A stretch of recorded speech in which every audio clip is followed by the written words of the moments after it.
If I were Georgia, Toby would be the death of me. It was up there with one of our best, I think. Hopefully he says the same. That wasn't the best. I don't think I was even top 3. Hello everybody, welcome back to my channel. My name is Queenie. For those who don't know me, reviewing Love Island All-Stars Season 1, Episode 2.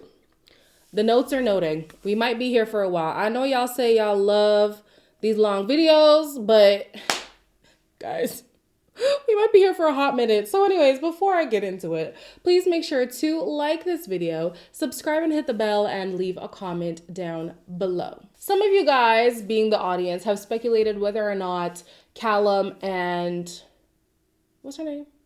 Molly had broken up for publicity or whatever.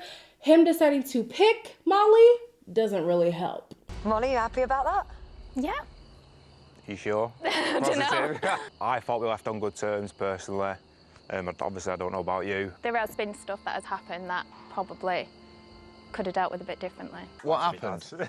Nothing actually happened. We were just clashing all the time. We literally just agreed that we just weren't really getting on. I'm not mad at people spinning the block. It's just, there needs to be an acknowledgement of what happened and then an action to resolve those things before coming back together. I don't think people should come together and then try to resolve those things. I just dumpster fire. So according to Callum, he feels like everything was amicable. Molly believes that the breakup itself was amicable. However, after the fact, Callum was doing some things that she just did not approve of. It seems like he's definitely more interested in potentially reigniting things than she is. She's not completely closed off to it, but she's definitely a lot more hesitant than he is. I know some of you guys are also not a fan of the whole exes being on the show or whatever. Let's be honest. Considering that this is titled All-Stars, even though I don't think everybody on here is an all-star technically, the people who've had the biggest personality or the biggest stories surrounding them, if they came off of Love Island, are people who left the show with some kind of relationship or had some kind of big scandal afterwards because of who they've interacted with in the Love Island world. There's gonna be some crossover. Because the other people who y'all love, who you think are, you know, the all-stars, are likely in relationships or are too old to come back on the show. You know what I'm saying? So if X on the Beach is what we have to watch, honey, I'll watch it. It is what it is. Chris and Demi finally have a conversation, and at face value, I guess you could say it was good. I remember you messaged me. Did I? I like her. I'm going to message her. I thought you were really nice. No, you are pretty. Oh, you're actually really sweet. Thank you. Try. It was very flirty, especially on Demi's end. I think it's very hard for her to hide her feelings. So there's no question she wants to entertain something with Chris. Chris is more even keel. So obviously we can assume if he slid in her DMs, there's some sort of interest there. But now when he's talking to her, I don't feel it. I don't see it. I don't hear it. It's just nothing. He's giving us nothing. He's giving her nothing as of right now, which is weird because later on in the bed, they were cuddling and all that stuff. And I'm just like, sir, what is your deal? Do you like her or not? Because if you do, Demi's a lover girl. She needs a lover boy. Are you ready to be a lover boy? There are some conversations happening. Hannah and Anton are really trying to make fetch happen. It's clear there's nothing between them. They do have really good banter. There was never an awkward silence between them. They're laughing. They're very jokey, but attraction, no pois. Then we have messy Mitch, who was not just messy, honey. He's also a liar. Don't know you, but your fucking personality is amazing. You proper took me off guard. I was like, Yeah. Me and you get on more as mates. Don't you think? No? I thought we had the... like yeah. it was more friendship. Yeah, I did. Thank God Cas has her wits about her, because this man would have kept up this lie talking about, you know what, you never know where things go, if Cas didn't shut that down and say, it's just friends. And he was like, oh, thank God. So you were going to lie. So you lied, and we're going to lie. We know you weren't. Nobody was believing that for a second, Mitch. Come on, be for real. We know who you like, and it does not look like Cas. Georgia and Toby have a conversation, and she lets him know that being coupled up with him is more than just being comfortable with him. You look fit. I thought, yeah. I'm like thanking the public. Best case. Yeah. Personally, I still think Chat to Anton, you know. I'm not saying, Yeah. I'm not pushing away. I'm starting to believe that Toby might actually die if he was to become vulnerable. I think this is a life or death situation with him, yeah. Because the way he refuses to bare his soul. And it's not like regular Love Island where you just met her yesterday. Y'all have been in communication since October? When was Love Island Games filmed? I think it was back in October. Like, come on. From then till now, you still can't let this girl know that you're interested in her. He does eventually, but oh my Lanta. And here's the thing for you, Georgia. As if I'm talking straight to Georgia. If you are seeing his behavior and you're acknowledging that it's not for you, however you are accepting it, you're basically letting him know that the bare minimum is okay. So I would be kind of annoyed if later on she's complaining about things that were always prevalent and she never really made it a big deal for him to modify it. She did express that she would like him to be more vocal about how he feels about her, but she didn't make it a requirement. She didn't say, I'm not going to engage with you until you really open up to me, until you let me know where we stand. She just said it. He didn't cave. And they went on as if the conversation didn't even happen. So, girl, either you're going to accept it or you're not going to accept it. End of story. Because Liberty and Jake are going to share a bed, Liberty decides to properly hash out the conversation about, you know, the awkwardness between her and Jake. But I do feel like you've been avoiding me a bit, and I don't want it to Really? be like that. Yeah. If it was a sour ex-relation, I'm like, oh, nah, I don't want to go near her. Maybe like a good friendship could come out of this. He claims he wasn't avoiding her, but I do think that subconsciously he was. We know that Jake is an avoidant person anyways. From the time of his own reunion, the man didn't show up. It seems like they haven't really spoken since then to actually hash this out. And then based on the preview for the next episode, he's about to dip.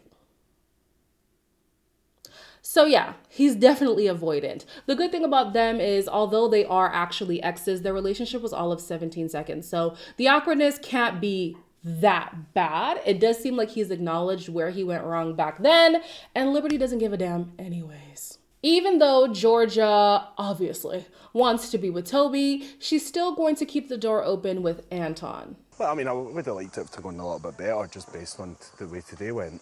Realistically, Toby's like weeks ahead because he's known me for a long time. Yeah. Just because it doesn't mean I'm now like Toby's wife. Yeah. Georgia, at this point, it might be better to just not bring up Toby at all when you're talking to Anton.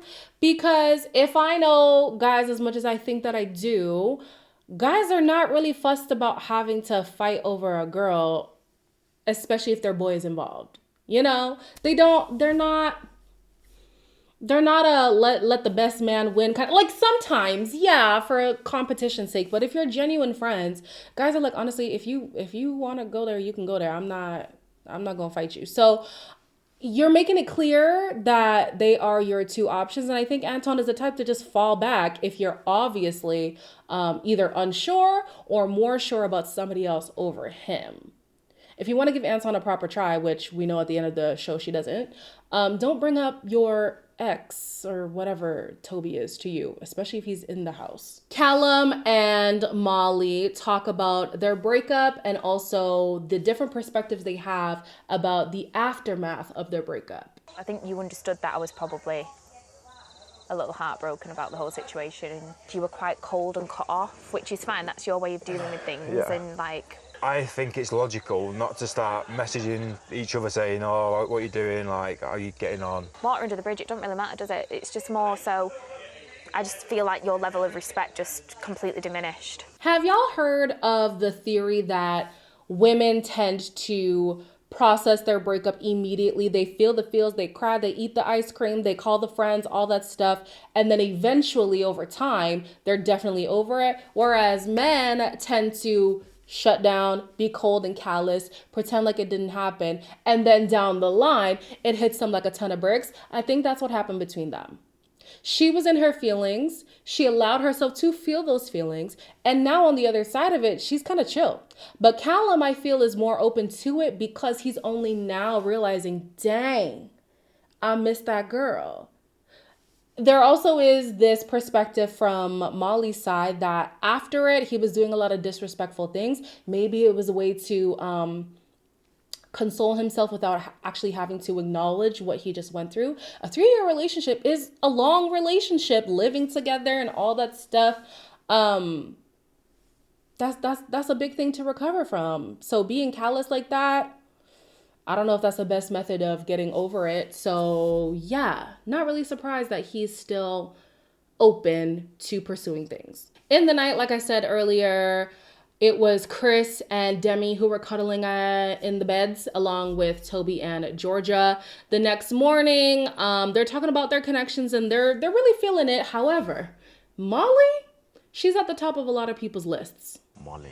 Oh. Oh, yeah, but that's it. She's got baggage, bro. I wouldn't be true to myself if I don't pursue that. Yeah. You know? I cannot blame them. Molly is a stunning woman, okay? She is gorgeous.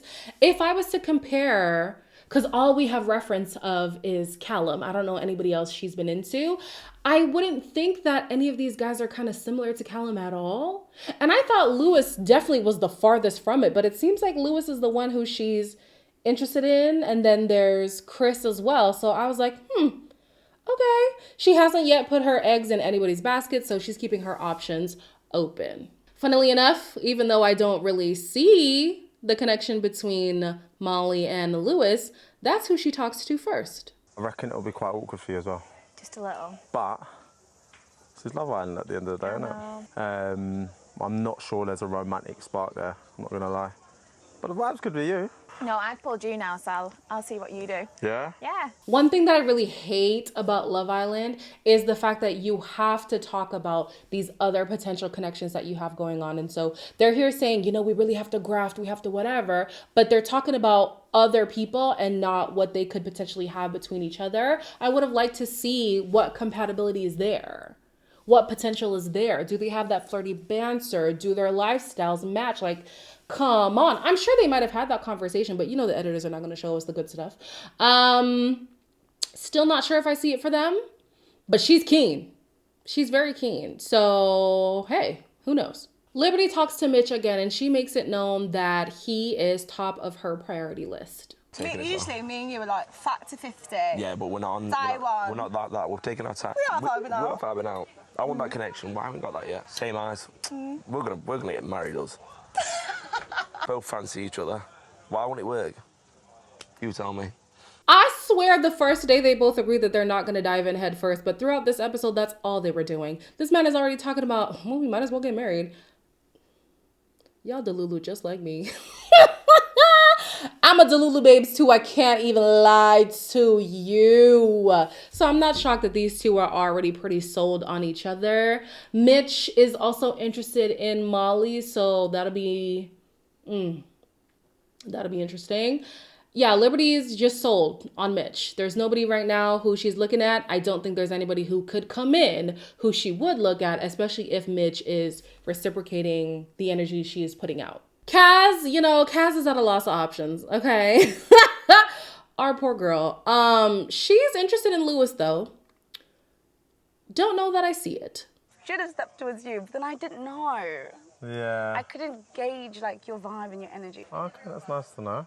Mad. I mean, I've told you now. Yeah, I know. Who are you feeling? You. You're there. I'm on the roster. No, defo. Really? Yeah, 100%. The convo between Cas and Luis was flowing, yes. But was he as direct in terms of his attraction with her as he was with Demi? No. With Demi, he was straight like, oh no, you're a bit of me. I do like you. I want to see where things go. Like, da, da, da, da, da. He was really for it. With Cas, it was more so she was heading the conversation, and he would just, okay, well, if you see it, then maybe, no, girl. She doesn't know how good the conversation went with Demi, but us seeing both conversations, it just ain't it. They ended up playing a game of dares. There's a lot of them, so I'm going to try to go through it pretty quickly here. Cas would like to share a bed with Luis. Chris fancies Molly the most. Georgia S chose to snog Toby. Georgia H thinks Anton is the most boring, and then he made a comment about her breath, which she didn't really like. That's what I said. People who are too jokey with somebody who says they want a jokey person as a jokey person, it doesn't always end well. It does not always end well. But maybe it's because she just doesn't like him. Who knows? Where am I on the list? Hannah says that Jake is her type on paper. Anton wished that he was coupled up with Georgia S. Jake thinks that Mitch is here for clout. Callum would like to get his hands on Georgia S. Demi thinks that Chris and Mitch are attracted to her. Mitch thinks that Liberty is the sexiest, but under his breath, if you guys notice, he did say from the first day.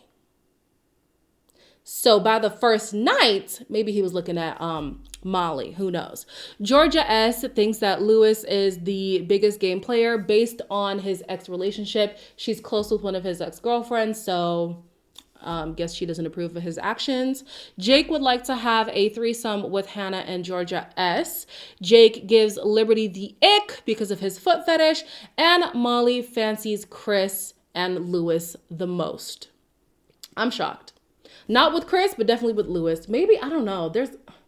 I'm missing something about Luis, but Luis is getting the girls going, okay? So after the game, Molly overheard Callum talking to the boys about him picking her to couple up with out of respect. Coupled up with your ex. No, but that was respect, wasn't it? That was the respect thing. Just picked her out of respect or something like that. He says that, but if you look at Callum ever since he's been in here, he hasn't tried to flirt with one single girl. He also spoke to Demi later on, and he was saying, if things were perfect, I definitely would jump back in. He didn't say this explicitly, but the way that I heard that was, she's the problem, and if she could fix up, I'm there. I don't know if I don't know if I'm with that, Mr. Callum. I don't know. It definitely seems like he likes to absolve himself a lot and doesn't acknowledge where his pitfalls are. Because I think that if he was sincere and if she saw some action, Molly would consider it. I feel like she would. 3 years is a long time. They were living together as well. It's only been 6 months out. 6 months too is a little bit soon, guys. How much has somebody changed in 6 months? In terms of a relationship, a lot can change in 6 months, but I don't know. Demi has obviously been very clear that she is into Chris. If it's not in her words, it's in her demeanor, okay? The girl cannot stop from smiling when she's in his presence. Always flirty, leaning in, cuddling at night, like, come on. Chris is naturally chill.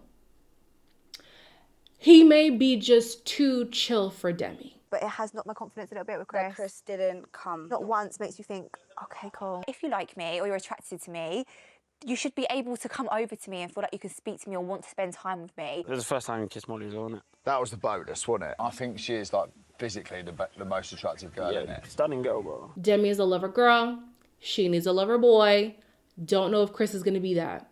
And plus, he had no problem sliding in the DMs, yet here in person, he doesn't really approach her like that. So what's the deal? I don't understand. Yeah, I don't understand. Anyways, moving on. Hannah in the game, like we said that, what's his name now? Jake is her type on paper. I thought maybe it was a joke. It wasn't. I'm glad you're getting on with Jake as well. Oh my God, babe. There's definitely not, like, with yous, is there? Like, I would never want, like... Babe, no. I'm honestly genuinely so happy for them. It's no bad blood. But if Hannah needs any advice, I'll be there. Let me be honest. Do I know Jake's ins and outs and everything? No, I do not. But based on my perception of him, be for real, Hannah. Girl, girl. You telling me at your big age, you're looking at Jake talking about, I would go for that. Not only is it your age you do have to consider, not to say that people can't have age gaps, it is what it is, child, but you have a child. A 4-year-old son. Obviously, whoever that you pursue has to be somebody who you can envision being some kind of father figure, stepdad, male presence in your child's life. You think that's Jake? Really? Okay. In the evening, the girls are talking in the dressing room, and it's clear that they are putting in more effort when it comes to pursuing than the guys are. I don't know why the guys are on the back foot. They've expressed multiple times about all the people that they're attracted to, but now when it comes to putting that into action, they're not doing anything. The women are stepping up. And it frustrated me again to see Cas go up to Luis and let him know, like, yo, I'm into you. What's the deal? Doing your madness. What madness? What madness? What madness? That was nice. That was nice, man. Yeah. I don't know what you're doing. You don't know what I'm doing? Well, I knew what you were doing in the challenge. I'm exploring. Okay, I'll take that. But I'm not shutting it down. Girl, he don't like you. He don't. And again, we're seeing a fuller, I say that loosely, we're seeing a fuller picture. So, of course, she can't compare like, oh, this is how he talks to me, but that's how he speaks to other people. Definitely, I'm lower on his list. But it's so painful to watch. So painful. He can be so clear with the other women without them giving him much energy. Yet with Cas, who is giving him as much energy as she can, he got nothing for her. Girl, leave that man alone. The episode ends with Georgia. That's it, right? Yeah. With Georgia and Toby talking about where they want things to go between them. Why has mine gone blank for you? You're getting nervous, Toby. I don't get nervous around you. I like that kiss because it's been a while. Yeah. And it's like, whoa. With me and you, we're like so honest and open. Like, you know everything about me, Tobes. Yeah. Like, I feel like I'm a relationship person. I don't think I'm... I think I put pressure on myself sometimes because I want the next one to be it. It's nice that we're back here chilling. That's when I remember. At this point, Georgia's just gotta accept that this man has commitment issues. This man is incapable of vulnerability at data publication. He could get better. I don't know. Maybe behind the scenes he was good too. I don't know. Obviously not if they came here and they're not together. Excuse me. Anyways, point of the matter is, you're not requiring more of him. You're accepting the bare minimum. At this point, you're going to just have to be okay with that. I don't know what else to say. Really don't know what else to say. It seems like these two are just going to lock things down between them. I don't know if Toby's going to pull his whole, hey, I'm going to switch up on you if somebody cooler comes in. I don't know. But I'm kind of glad that they're deciding to do whatever this is so that we can finally put it to an end. Because it's this, should we, shouldn't we, should. Just, at this point, just do it so that you can rule it out. Because if it doesn't work out, then we say, you know what, we tried it. It ain't for us. Let's move on. Speaking of moving on, in the next episode, it seems like Jake is moving on out. I don't know what happened. I don't know if he was down because he's not getting much play. I don't know, but it seems like he's out of here. We'll have to wait and see what that's about. Until then, like, comment, share, and subscribe, and I'll see you in the next one.